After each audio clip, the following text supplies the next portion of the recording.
The next presentation is actually where the rubber meets the road, because we're going to address exactly how do we define quality civic learning. As everybody always says, the devil's in the details, right? Can we set aside the roadblocks of political ideology and the academic debate over content versus action-based learning and agree on at least a core set of values to teach? Can we appreciate our different perspectives but proceed forward, teaching the clearer skills necessary to navigate civic life? This ought to be a lively discussion. We've asked for candor from the group, and we've purposely staffed this panel with people that don't necessarily agree, so it ought to be very interesting. To lead this lively discussion, I cannot think of a better person than Stefanie Sanford. Ms. Sanford is the Chief of Global Policy and External Relations at the College Board, and previously was the Director of Policy at the Gates Foundation. She has also held policy positions in both Republican and Democratic offices, and she has literally written the book on civic learning, her book titled Civic Life in the Information Age. Stefanie discusses the potential for a more vibrant civic life. I encourage everybody to read it. Please welcome Stefanie Sanford to the stage and our panelists. To my left, Brian Brady is the president of Mikva College, founded to assist teachers in their efforts to engage students in hands-on civic learning. His experience as a youth worker and on the west side of Chicago reinforced in him the critical need for authentic youth voice and youth activism in public schools. John King, a man who needs no introduction in this crowd, president and CEO of the Education Trust, formerly Secretary of Education.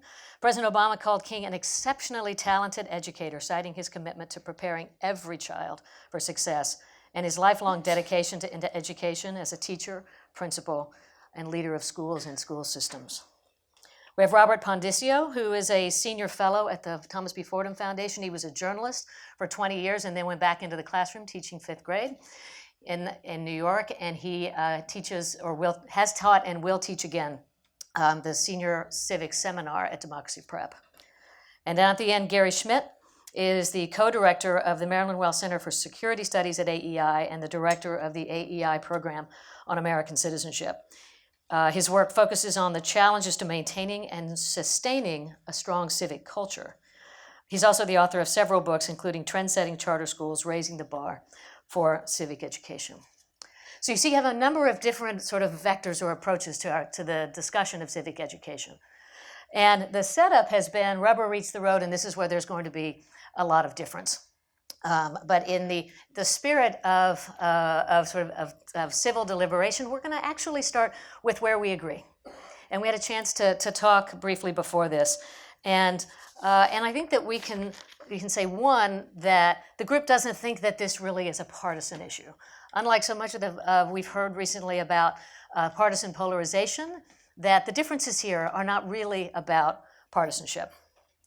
That they believe that effective citizenship requires civic knowledge, civic skills, and a sense of agency. We've heard a lot of different sort of terminology around that, around spirit or trust or effort or reflection, dispositions. But the idea that, said another way, young people need to be good citizens. You need to know things, you need to know how to do things, and you need to believe that your effort will matter in making a difference over time.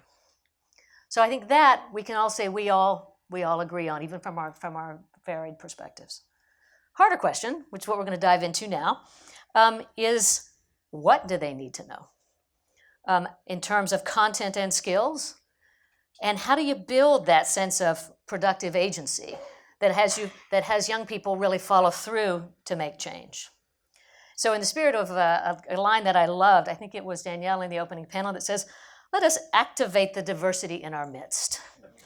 So the top line, do we agree that that competent young citizens need to have specific knowledge, skills, and agency?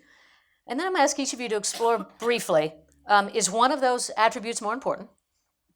And then sort of what knowledge do you need, what skills, and how you might build agency. And we'll explore each of those. But Robert, let's start with you. You come from the sort of the Hirsch School and have very strong views on civic knowledge. What do you think? Well, you stole my thunder.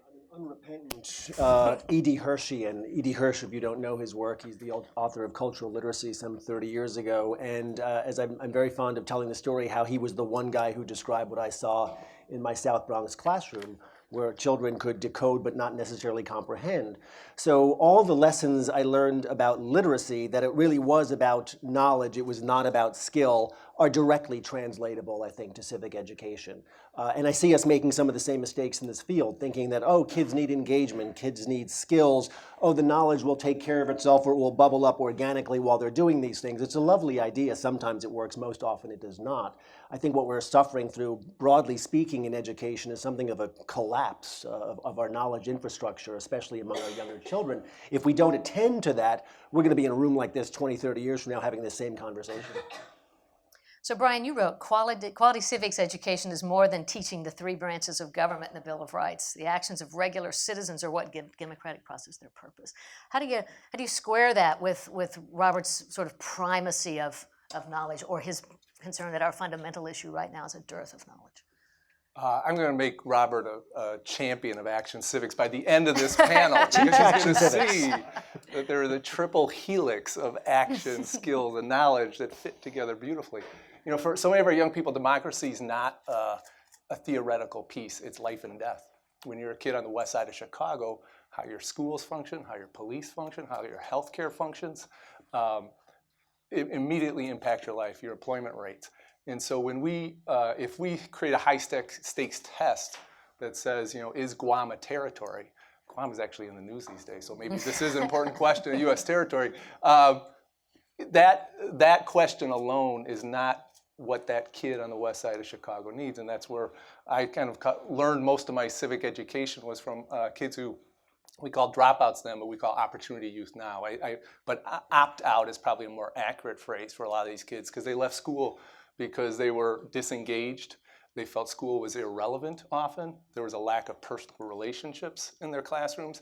And school, they weren't challenged. And so I can teach any kid in this country, probably, and most of these educators here, how to pass a 100-question test. Give me a couple of days with them, right? If that's our end goal, we are selling ourselves so short. Democracy education can transform schools. It can transform kids. I have had kids leave gangs. I've had people go on and run for elected office. I've had people rebuild schools and communities using civic education. So when we put it into a little teeny box as just knowledge, we are selling ourselves far too short. Before we go further, can I get a referee flag that I can throw in case we engage in a false dichotomy alert, and then we can have a penalty, go back 15 yards and start again? I didn't know you're coaching me. That's awesome. Okay.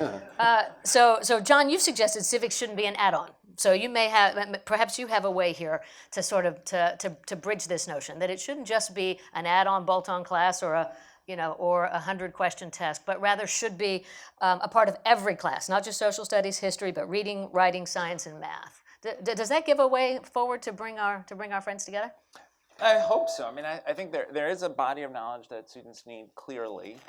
There is the experience of understanding how they can make a difference that students need. And then there's a set of skills around being able to write effectively, being able to present your argument, being able to critically read a primary source document and make sense of it. And so there's an opportunity, I think, in social studies and English class to develop those civic participation skills. The one thing I would kind of add to Robert's point about knowledge is the what matters there a lot.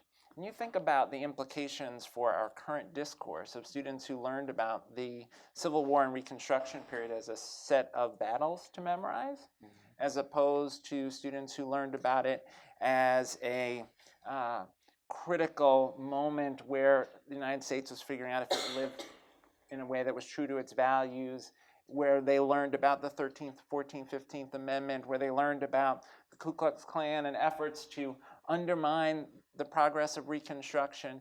They're going to have very different lenses on the current debate. And so the what of knowledge is a contested space, but also worth exploring. Mm-hmm. So Gary, you've studied schools and studied citizenship. What's your sort of your input on I think a set of tensions right now more than necessarily disagreements? I'm rather agnostic actually about the skills versus knowledge debate, and the reason is that when a couple of years ago, we did a bunch of case studies on charter schools, the book you mentioned. And one of the most striking things to me was the degree to which we looked at charter schools because, okay, this is supposed to be the laboratory for doing new things. And so we brought together a lot of charter schools and associations. And what we discovered was that for the great majority of charter schools, they were not particularly any different than public schools when it came to the question of civic education and its place in the schools. But there were some exceptions, and so we took a closer look at the exceptions. And what struck us was it was so dependent on the student body that you were dealing with, the way you went about civic education. There were places where very traditional methods made most sense. There were other places where you trying to do education before the kids could learn how to read seemed counterproductive. And so the way to instill some desire to learn more was by some skill and engagement stuff. So I don't think I have a clear answer about sort of the balance. I think it really does depend upon the school audience. I do agree with Robert, though, that when we get around to talking about the knowledge content, that's a very low bar that we've been setting, and not one that eventually, ultimately, leads kids to want to learn more and do more. Is there a common bar? We had a little discussion in one of the earlier sessions about the citizenship test, and is that too simplistic? Is that too reductive? There's some conversation I saw. Robert, you gave a talk at AEI about the paradox of it's easier to deal with diverse perspectives if you start with where you agree. Yeah. Is there? I mean, to sort of pose this to the group, is there a canon or a basic set of knowledge, civic knowledge, that we should aspire for all kids to know? Civic knowledge, that's hard to define. In other words, like literacy, what do you need to know to be a literate American? Well, you need to know, and forgive me for banging on this drum too often, this analogy, but language works this way. In other words, you and I are having a conversation because we have the same basic set of background knowledge. And if we don't, communication breaks down. Well, the same thing would be true of a civic conversation. If we don't have the same civic knowledge, so how much is enough? Enough that we can have this interaction, that we have the same basic understanding. All the data, by the way, that poll, I'm not sure if we've talked about this or not, that just came out yesterday, where half of college students think that hate speech is not protected. These are the most successful products of our education system who simply don't understand what the First Amendment says. That's a problem. So again, we have to rebuild that civic knowledge infrastructure. How much is enough? Enough to have this conversation. What about your kids that you're talking about that you meet in south side of Chicago? Is there to take Robert's point about a common vocabulary, a common set of background knowledge? Where would you come down on that with your experiences with again a more sort of engagement first more than knowledge first?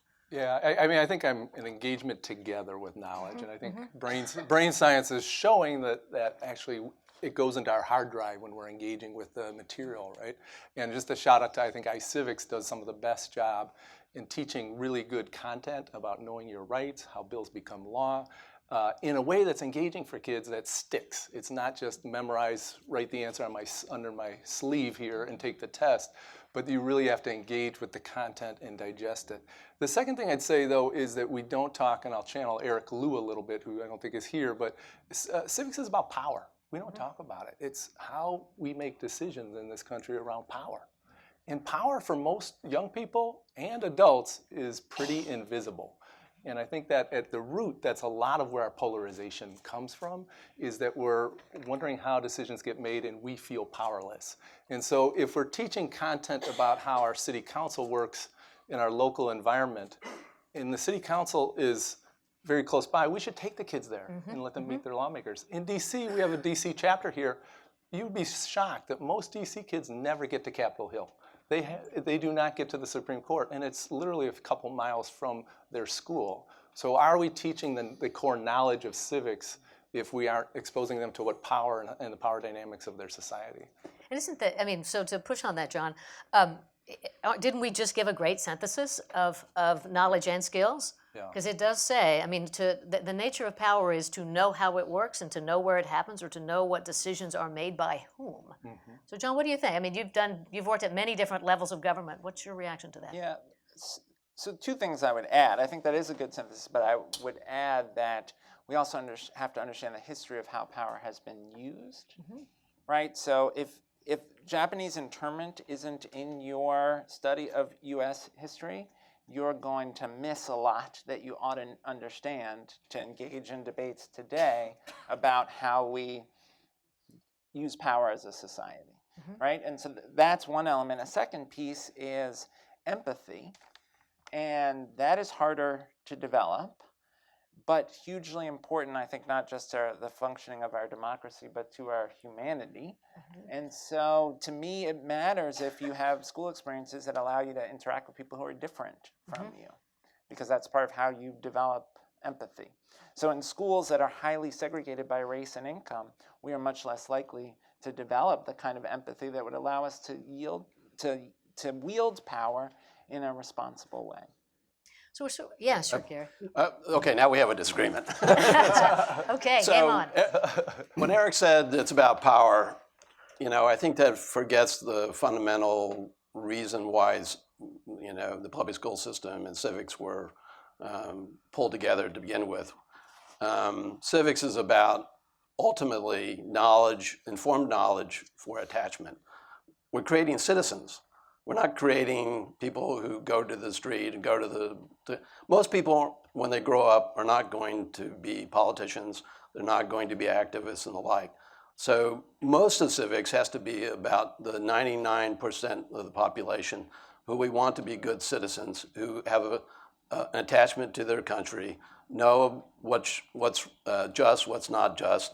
And the result would be that you want them to be active, but you also want them to be Republican in the small R sense, which is working in their communities, joining community groups, so that their private interests and their social interests come together.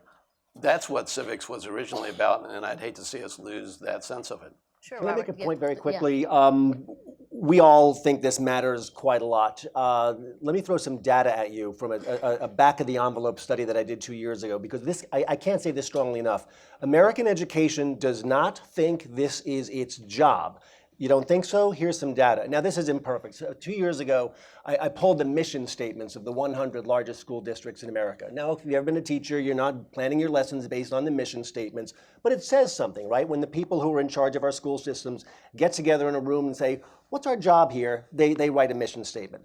So of the 100 largest mission statements, 37 had the word college, 46 had the word career, 8 said civics. Democracy, 2. America or American showed up in not one of the mission statements of the 100 largest school districts in this country. The word global, by the way, came up 28 times. Make of that what you will. American educators, or the people who run our school districts are not in this business. Sure, Brian. 2 points here, I think. One is the task in today's economy, the task of being a great citizen is the same as being a great worker. This is a knowledge economy. This is a work. This is where you have to collaborate, create solutions, conduct research, advocate for positions. These are the exact same skills. Everybody has super citizens in their communities. If we really want great workers and great college students, we can create great citizens, and then you get all of it. And just, Gary, on your point about what education was founded for, if you go to Dunbar High School, where last year they did iCivics and Mikva, and the kids were very upset about police brutality, right? They don't trust the police in their community. So they did the iCivics Know Your Rights process and started to learn about their rights and the Constitution. And then they decided to take some action on that. And they conducted research and started to educate their peers. And then they brought the police in. Because for them, this is a life and death issue. Police, they don't call the police when crime happens, right? Because they don't trust the police. So they actually sat down and had a conversation. And Mikva helped facilitate this process. And those kids, we had to bribe them with pizza and T-shirts to get them in the room with the police. That's how much they distrust the police. We like to say young people are not the future, they're the present, because their problems are happening now, and we are wasting so much talent and leadership by treating them as some future leader and not treating them as a leader today. And have we figured this out? I mean, are you guys feeling good about the state of the country today? Have we adults figured out how to run this country? Like, why not get some help from some talented young people and some ideas and some energy? I think we're wasting an opportunity. So Robert, you sort of took us, by taking us to mission statements of districts, took us to schools. So one of the things they want us to hear, aside from sort of model respectful disagreement, is to really get concrete. So there's some interesting terminology here that the notion that we should create attachment, the idea that you should understand power, that we needed to know, is there a canon, that we need to, to understand sort of power or oppression. If you're going to start sort of synthesizing these ideas, because I think they're different vectors more than disagreements, what would that mean for schools? Because these are tricky, these are complicated conversations. We're polarized already. If you were to, John, you're up. I mean, how would you, given these, again, I think different terminology and a set of values and maybe an order, how would you advise schools in this moment to sort of synthesize these notions into a more contemporary view of civic education and preparation?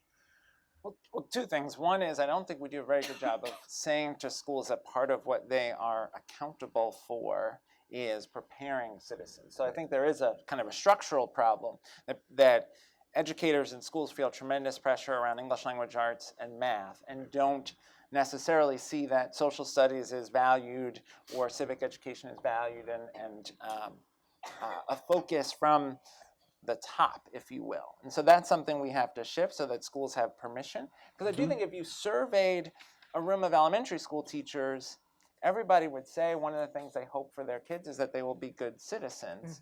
That said, they don't necessarily have the time in the day to plan those lessons. They don't necessarily have access to the curricular resources that they should, the professional development opportunities and time to collaborate with peers around that work. So we'd have to have great intentionality about supporting teachers with the tools. That's why things like iCivics or the Mikva project are so important, because they're tools that then help teachers get this done in their classrooms. Gary? Yeah, I was to follow up on that. Again, a few years ago, we did a national survey of high school civics teachers and government teachers, and their complaint was pretty straightforward, which was they didn't have time.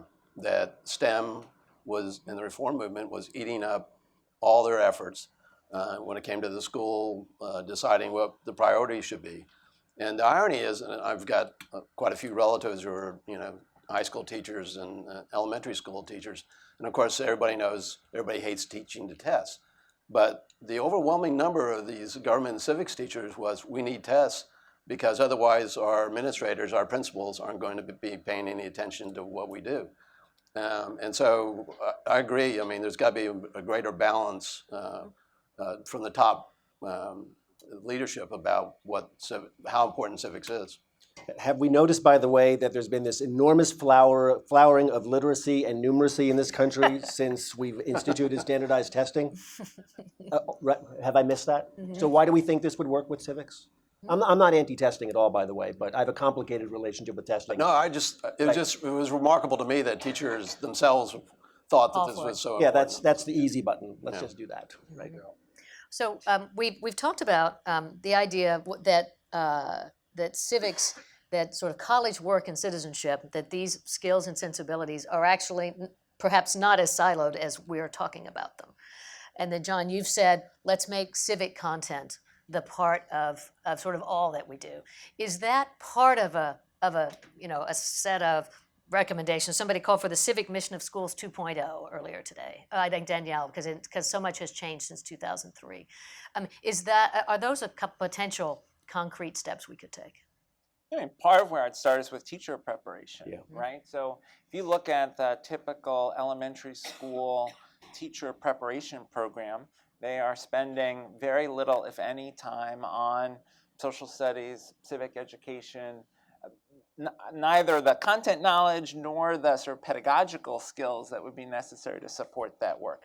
So, one place to start would be to help make sure teachers have those skills going in. Second place to focus would be professional development and curricular resources and the supports that people need. And that's dollars, right? Are you willing to commit dollars to professional development time? Are you willing to commit to social studies coaches and instructional leadership in districts to support educators around this work? So far, we haven't been willing to make those commitments. Is that, so Robert, is that, we're sort of in the knowledge realm, right? What teachers know and thus what they teach to kids. What do you think? Well, I mean, I'd like to even go back a little bit further. And I mean, we're having almost a technocratic conversation about this. I can't help myself. Right? Well, no, it's what we do, right? We want to pull this lever and something happens.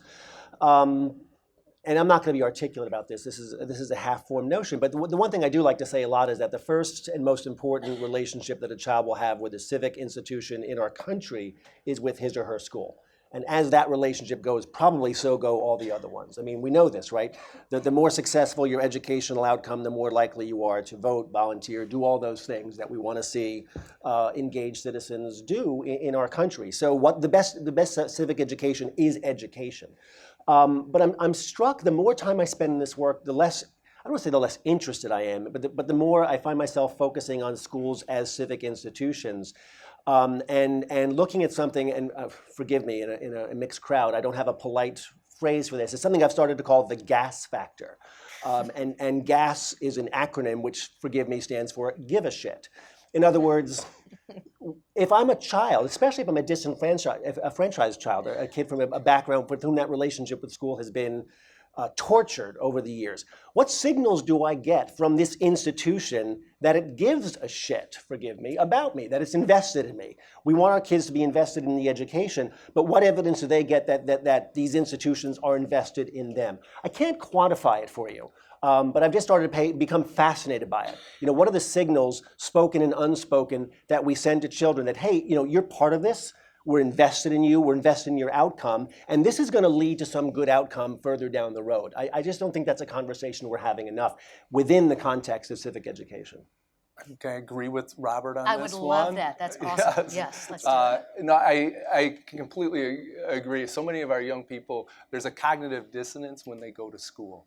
What they're dealing with on a day-to-day basis and their struggles to really survive as a family unit in their community, they show up in the classroom and they don't connect to the material. They're not sure the teachers care about them. They're not sure that this promise of an education is really going to lead to employment, and that there's people really going to help them all the way through that. And it's an amazing release valve when you actually allow community issues to come into your civics curriculum.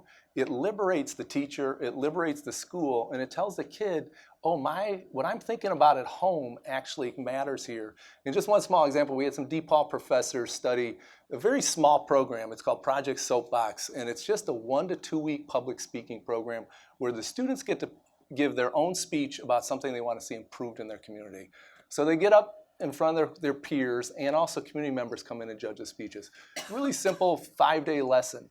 What the research has found, and these kids open up in a huge way. They take some deep pain and deep issues, and they reveal it to their peers. And there's often tears, and there's often hugs, and there's often support. And what the DePaul professors found is, yes, academic skills improved with this project, civic skills improved some, but the number one thing that happened was empathy. That the kids learned to empathize with each other, and that the teachers began to see the kids in a much more holistic and empathetic way. But let's be really clear about that. There's a lot of bad schools and bad teachers who care deeply about kids, right? Mm-hmm. Empathy's a starting line, it's not the finish line. I agree. But empathy is also something that can be taught, not as an empathy unit, like we're going to learn about empathy. Exactly. Right? In your performance assessment, I want to see that, right? But think the about empathy assessment. If over the course of your English language arts experience, you never read a text written by an African American or Latino author, you then are never having that experience of being situated sort of behind the eyes of a person different from you. And that's not just a problem for kids of color. Yes, they need to have exposure to authors who reflect their experience. It's also a problem for white kids. There's a lot of value in reading Toni Morrison and seeing the world through the eyes of those characters. And so that's why I say civics education isn't just about what happens in social studies. That's happening in English class. Yeah. But we have to be intentional about those things. So we touched on sort of some ideas around knowledge, right? Teacher professional development, what teachers know, curricular across that. And Robert, his typical accusation of us getting a little too technical has always happened. The knowledge part is somewhat easier. We have a question about assessment, right? Should we assess? If we don't assess, then it doesn't happen. Then we've got a lot of things now around agency, right? You talked about attachment, you talked about understanding power. Does your school guess about you? This notion of about empathy. We talk about, so let's go to skills. When we say skills in the civic context, what do we mean? Go to each of you. I think the 21st century skills movement captured it pretty well, and I think they talked about the 4 C's of communication, critical thinking, collaboration, and creative problem solving. And I'd add the 5th C for us civic folks is civic knowledge, right? Is that you need to know how your world operates. And so, or civic advocacy too, that you should know how. And I just think, I'm part of this Action Civics movement with Scott Warren, a Generation Citizen, and other folks, that it's actually a conservative, in many ways it's a conservative, I'm on the left of this panel, but I think it's a conservative movement in many ways because it tells the young people, you can solve the problems. No one's gonna come and rescue you. That the problems you see out there in your community is your job to help solve. And so I was telling Gary, I think American Enterprise Institute should host an Action Civics Summit because I think it really is teaching entrepreneurship skills through the democracy process, the democratic process. Gary, you want to respond? Our doors are always open. No, look, again, as I opened up, I'm very open to this issue of trying to combine the knowledge and the skills and dispositions. I mean, I actually think that's one reason why civics is so hard, is that it's not like calculus. Either you get it or you don't get it. In my case, I didn't get it. And then you mix that with the fact that it's a country that's diverse economically, ethnically, religiously, all the cross-cutting lines. You think about the fact that it's a country whose majority of the population, as Robert was pointing out, everybody thinks about their private goals in life more than they think about their public goals. So doing civics is really, really difficult. And let me just sort of add one other thing. One of the things that struck us when we looked into a variety of issues, and we've also looked at professional development and some interesting things when you talk to that field. But we actually don't have really good research on what works. I mean, to do really good research in this field requires you to do a fairly massive amount of state and district level analysis of a variety of who's doing what and comparing that and contrasting that, and then doing it longitudinally. I mean, you may have an effective high school program, but it turns out 5, 10, 20 years from then, it's washed away, or maybe it hasn't. And so I actually think we're somewhat swimming at sea here when we talk about sort of what works, what doesn't work, because I think, in fact, there's a lot of work to be done to sort of see what does work. Well, and even a definition in this context of what working is. Yep. Yeah. Is that, Robert and I were having a little, is it, we had a conversation about registering young people to vote. Is it voting? Is it informed voting? Is it advocacy, at government? I mean, how would, from this, I mean, we've posited, a sort of a contemporary model now, or a nascent one, of civic education. How would we know if it worked? It's really easy to feel good about ourselves for what we do every day. We get grant money for it. We say we registered X number of voters. I need more grant money, by the way. There's a section right over there. No, and I don't want to be dismissive of the hard work that people in this room do, but it's very, very easy to feel good about, look, we do this ourselves at the school where I teach, Democracy Prep. We register, our kids go out in yellow shirts every year and register people to vote, and we talk about how many people we registered to vote. Are they informed voters? That's what I want. I mean, I hate to say it, I don't care how many people vote, I care how many informed people vote. That's not enough. It's not enough just to feel good about these little metrics that we do. But I I think we know a lot about teaching and learning, and good civics is good teaching. And that's, people say, so we know how, there's been a lot of research about project-based learning, deeper learning processes, and we have some data on the civic ed space. And so to say we don't know, I mean, people who have been, like we, for 20 years have been in the field, we've seen schools actually turn around their test score. Alcott High School in Chicago became a democracy school, and the students themselves and the teachers talk about how that process of engaging students in a deeper way of learning and respecting them, and then their test scores also went through the roof, and their college-going scores. And so it's only an anecdote, but that's my point, which is, yeah, we do have these places, as you're suggesting, but we don't have is whether or not those things work, in Florida or work in South Dallas, So that's my larger point. Enough evidence to pursue that question, though. It's not. Yeah. Sure. Just add, when we talk about skills, we also have to remember that there are some kind of basic skills that they don't sound like civics, but they matter. Like, can you look at a graph and understand what the graph is telling you? It's very hard to make your way through a complicated political argument as a citizen if you can't read a graph, right? I was with an employer yesterday who was telling me about the work they're doing to teach employees how to write an email to their supervisor that explains a problem in a way that the supervisor can understand what the problem is and actually help them solve it. Just how to write a decent email. So if you're trying to persuade your elected official of something, right, you want to be able to write or present a coherent argument, use some evidence in support of your argument. Those are skills that can be taught. And again, they don't just get taught in the social studies classroom. More than two-thirds of 17-year-olds leave American high schools reading below proficiency. That's a civic education crisis, period, full stop. So it goes back to the notion that we're really not.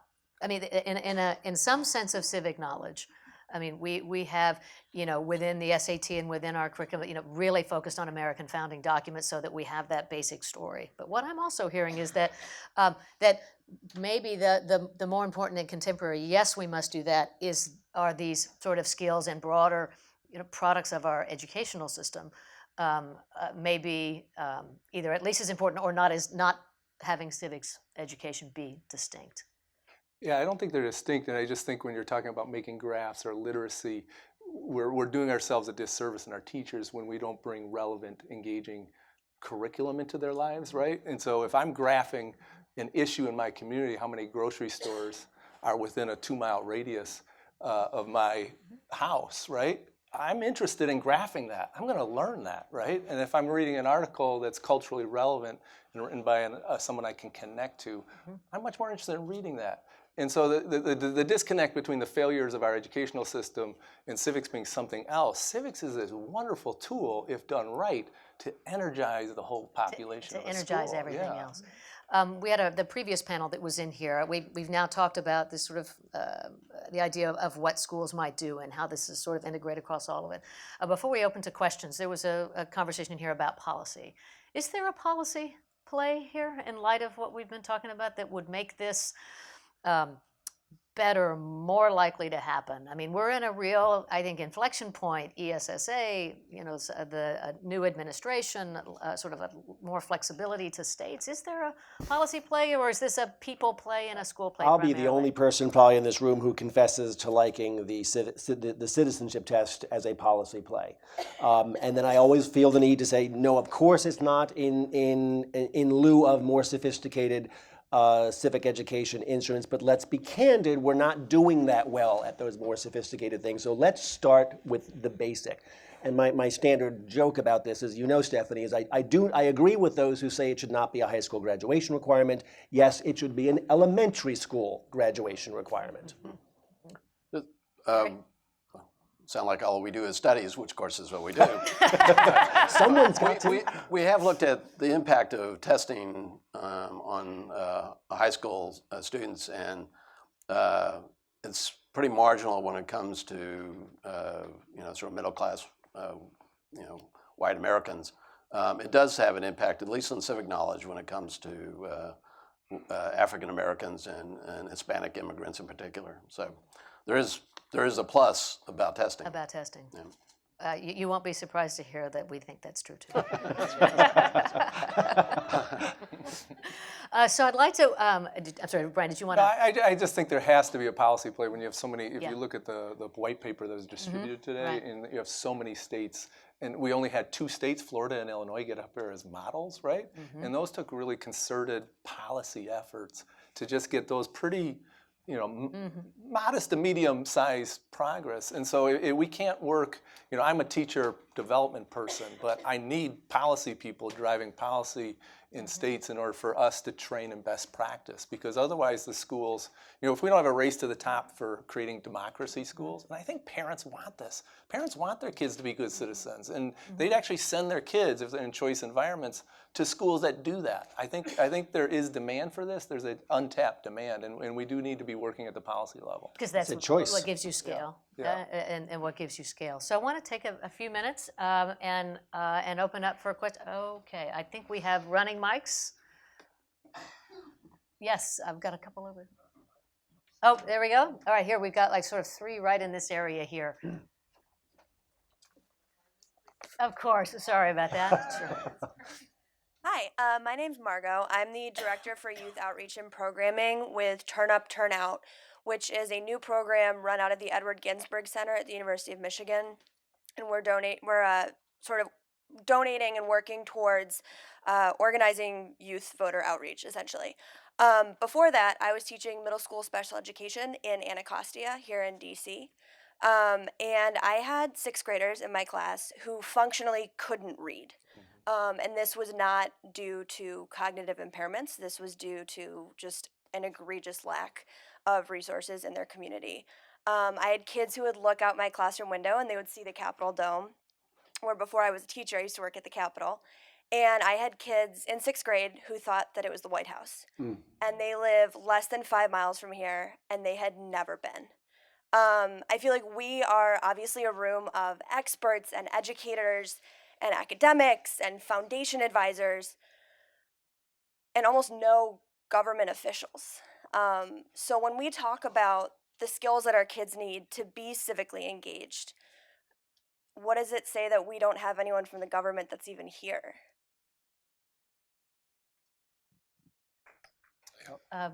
Yeah, it's on, Mr. Secretary.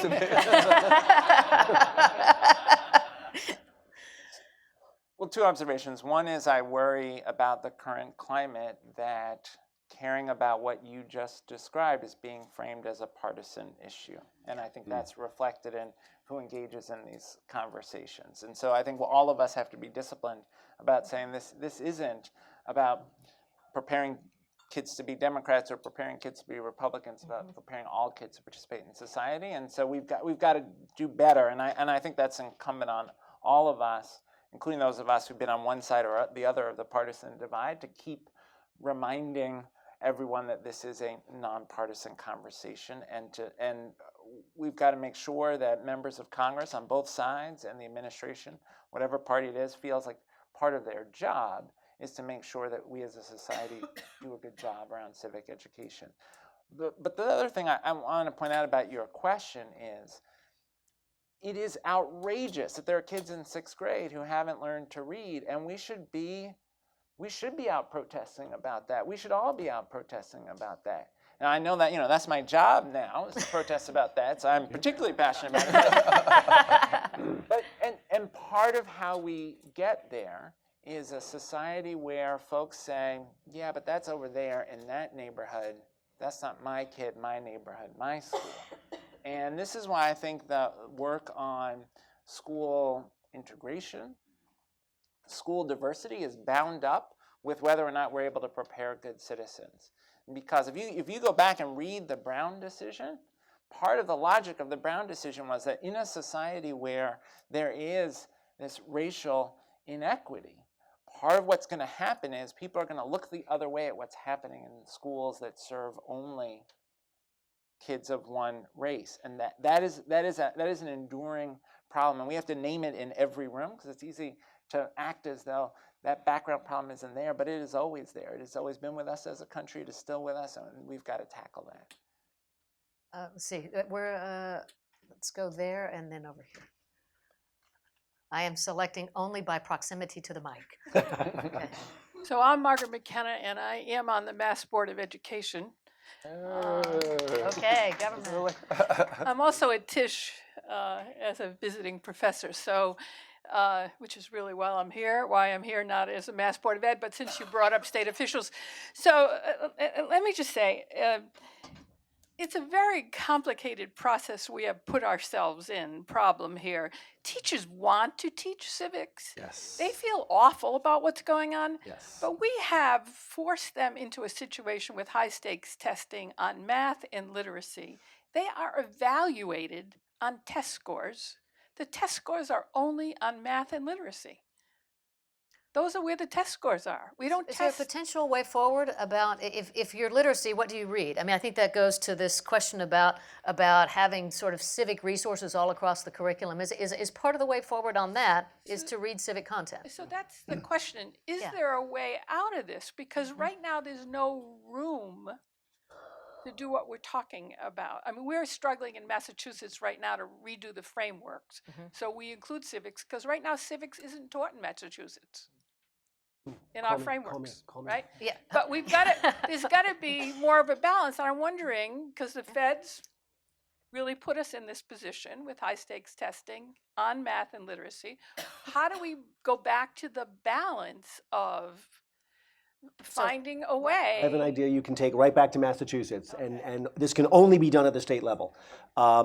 If you are a fourth grade math teacher, you know what's on the math test. It's going to be fractions, decimals, percents. If you're teaching fourth grade reading, what's the content?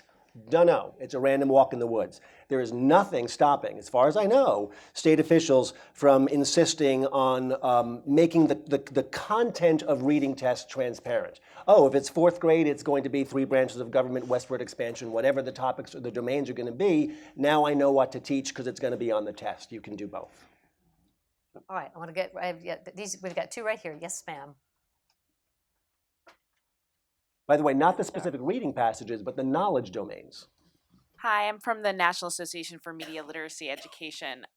So I think the question of, or the concept of polarization and the concept of power, one that I keep hearing today. And I think it's really important from a media literacy perspective to know that, you know, the conversation, the narrative around polarization is actually really good for cable news. It works really well for TV.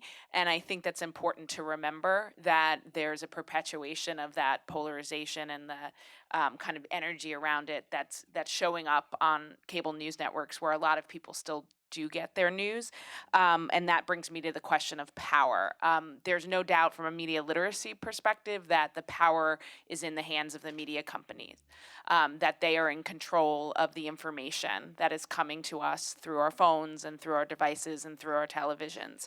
So the question of how does the power that for our information flow and the control that media companies have on that power, and issues like the importance of the net neutrality issue as it relates to civics and civics engagement. So I guess my question is, how are we going to marry those things? How are we going to marry civic engagement with media literacy in a wide-ranging movement? Because you can't have a conversation in my world. You can't have a conversation about this without looking at the information ecosystem and where the power is held.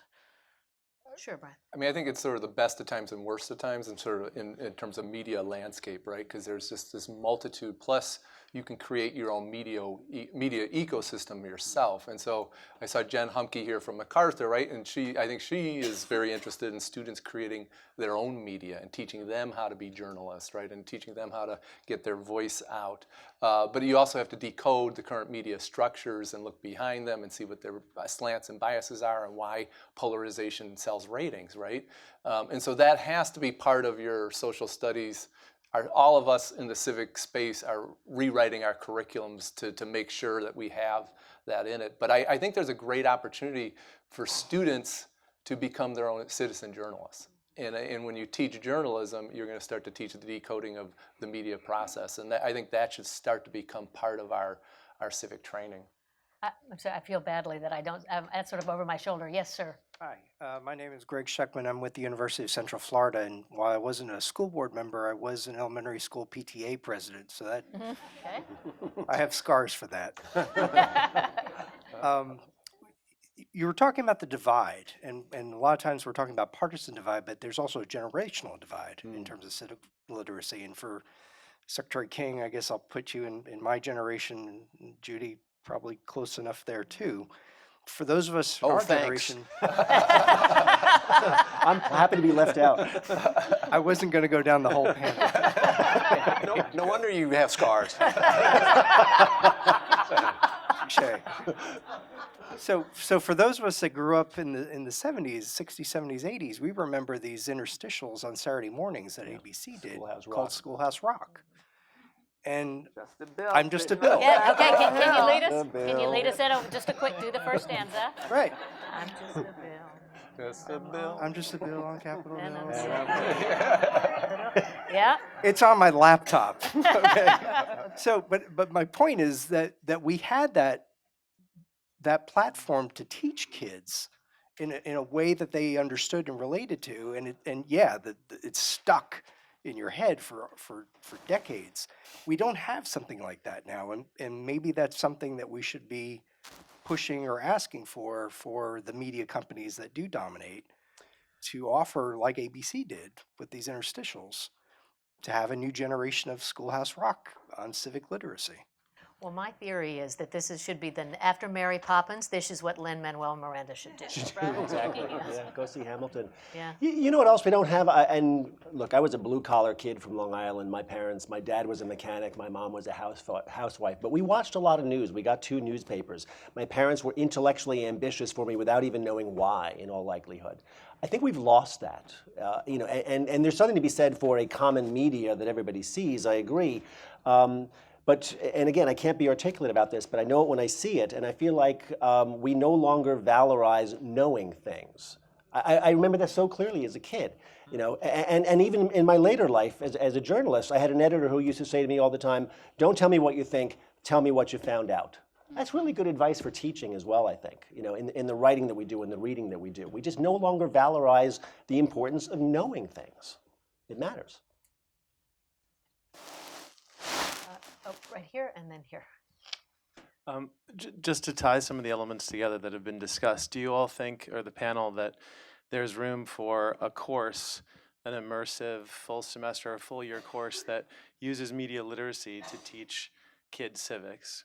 But at the same time, every segment, every lesson plan, every quiz is mapped over to ELA standards.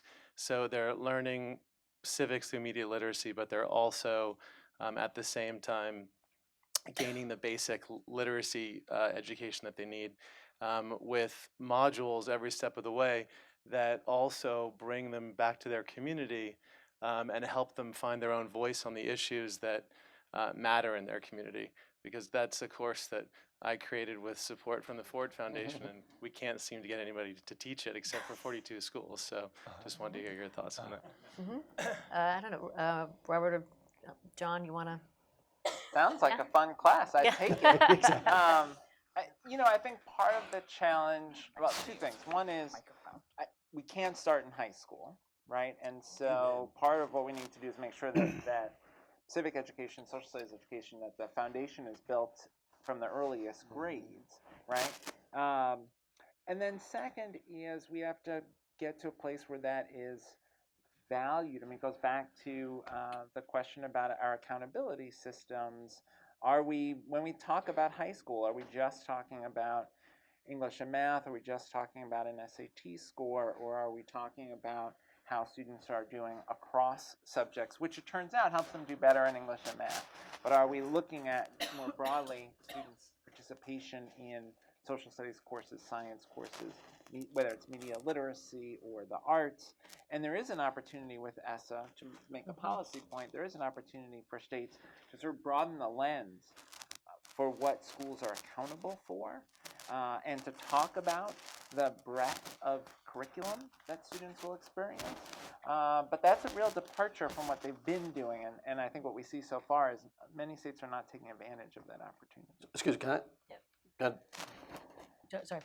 I jump in? Oh, I'm Okay. sorry. Yes. So no, Sorry. I just really quick point, which is on this overlap between literacy and civics. When Common Core was, first being sort of generated and being put forward, we developed a whole curriculum of combining literacy and civic discussion, seminar style.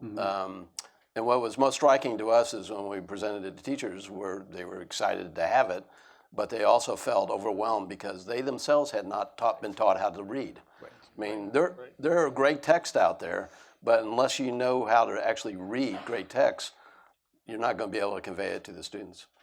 Cannot give what you do not have. Yes. So this step next, and then one more. Okay, good afternoon. Joe Rogers, Jr. from the Campaign for Educational Equity at Teachers College, Columbia University. One thing that you mentioned, Secretary King, it resonated with me. You said, if I understood correctly, since Brown v. Board and long before that, we really haven't focused on the needs of, children of color, children living in poverty, and the integration may present an opportunity to direct our attention to schools serving those students and others. And I wonder if we also have a moral and ethical and a civic responsibility to drive resources to those schools, even if you have 99% of the students who are students of color, 99% are students in poverty, even with these efforts to further integrate our schools in areas where that may be necessary. But really the question is about the divide. And we know that there's a major imbalance or major disparities in civic participation, race-based, gender-based, socioeconomic, in terms of preparation for civic participation, power in our society. And so when we talk about whether it's advancing a policy agenda or doing the work at the school level, sometimes some people feel threatened by the idea of empowering or equipping certain segments of our population to play a more active and effective and powerful role. And I just wonder how we can advance these policy solutions. I know this isn't the policy panel necessarily, without alienating or stoking fear among those who understand that there's a major power implications in equipping our young people, particularly children of color, children living in poverty, to play this role. John, you want to? Part of it is making sure folks understand what the stakes are. Majority of kids in our public schools are students of color today. Majority of kids in our public schools are eligible for free or reduced price lunch. So even the most cynical person, if you are just interested in the country's long-term economic success, we have no future if we fail to educate low-income students and students of color. None. Right? So we didn't even have to get to our democracy. Our democracy, I would also submit, has no future if we fail to educate low-income kids and kids of color. But for sure, our economy has no future.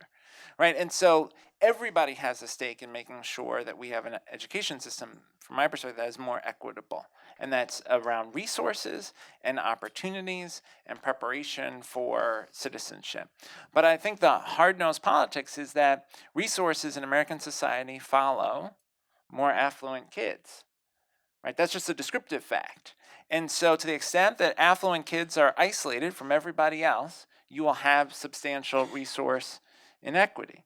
And I really believe unless we do more work to make sure that kids are in school together, across race and class, we will continue to have these problems of inequity that you can't get around the problem of concentrated poverty. The other thing I would add, this goes beyond K-12, but one of the things I wish we would do is have a national service requirement in the United States for everybody. You don't have to be in the military, although that would be fine, but you could do, you could do something like City Year. You could be teaching. You could be trying to clean up some of the environmental damage we've done. But the idea that people would be together with people who are different from them. The military has been incredibly effective at helping people come together across geography, racial difference, class difference, religious differences. Having those common experiences, I think, would be quite powerful. So I'd promised one question, but I just got the view. I'm thrilled that there's this much energy around this. I think it's just a couple of sort of closing thoughts. I think we have done a dismal job at demonstrating massive disagreement. That said, I think we did a bit of just how complex and multi-layered this is. I mean, I think we thought sort of civic education is this one thing, and it actually, when we came in talking about sort of knowledge, skills, and agency, and I think we came away convincingly that the knowledge part has both a student component and a teacher component. That skills means that these things need to go throughout our educational system. And from things like, basic things like literacy to reading graphs and what it takes to be a good citizen, because ultimately our education system as a whole is first and foremost about creating citizens, even if our mission statements aren't reflecting that. And then this notion of agency, which is whether that's engaging in the community, this kind of relevance, attachment to America and American values. I think there's a lot of agreement here, and I think a lot of in sort of laying this out this way that would help us avoid, I think, the trap you're talking about, which is either partisanship or sort of threatening behavior, because I do think we have a moment of consensus may be too strong, but a sense that that our civic life is really broken, and you don't have to be a conservative or a moderate or a liberal to be really concerned about that. At the College Board, I was thinking that sort of my role on this panel was to come and talk about sort of the civic work that we've done in our courses or to put the founding documents into the SAT. But our bigger insight is actually this notion of practice, which is to know things and then do things. And as we've redesigned our assessment and work with Khan Academy, this notion that you practice things has been central. And if you think about sort of a sports analogy, which is I think where we landed on agreement here, which is if you want to be good at something or you want to be in the game, one, you really need to understand the rules and you need to know something. You really need to learn techniques and master the skills, and then you show up and play. And I think we all agree with that, and I think our moment today says that a whole lot of people are skipping those first two steps, running onto the field and yelling at the other team. Nicely put. Bravo. And so I think that this tells us that we're on our way. So thank you all. Please join me in thanking our group.